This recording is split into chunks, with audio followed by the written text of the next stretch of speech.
జనరల్‌గా public figure అనుకుందాం. అంటే ఎవరి మీదైనా ఒక నేరం మోపబడినప్పుడు టీవీల్లో గూడా న్యూస్ వచ్చేస్తూ ఉంటుంది. అక్కడ ఉన్నటువంటి జడ్జ్ దృష్టిలో పెట్టుకుంటారా? లేదంటే కేవలం అడ్వకేట్స్ వాదించేటువంటి ఈ వాదనలే వింటారా? ఈ ప్రొసీజర్ ఎట్లా ఉంటది? అంటే బయట ఏం జరుగుతుందనేది కూడా వీళ్ళు ఆలోచిస్తారా? అది మా మీద చూయించకూడదు ఆ ఇంపాక్ట్ ఏమి యాక్చువల్‌గా. ఉండకూడదు కదా! ఉండకూడదు. హుహు. మీడియా ఇంపాక్ట్ అవి అయి వాటికి ఆ ఇన్‌ఫ్లుయెన్స్‌లకి దూరంగా ఉండాలి. ఈ కేస్‌లో ఉన్న ఫ్యాక్ట్స్‌ని బట్టి, వీళ్ళ హ్మ్. ఆర్గ్యుమెంట్స్‌ని బట్టి మాత్రమే మా తీర్పులుండాలి. హ్మ్.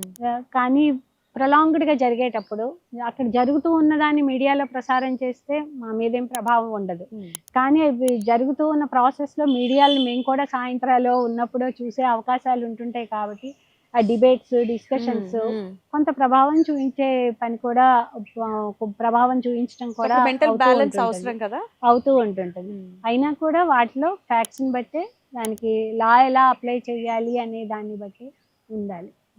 అలాగే ఉండాలనే ఎక్స్‌పెక్ట్ చేస్తాం.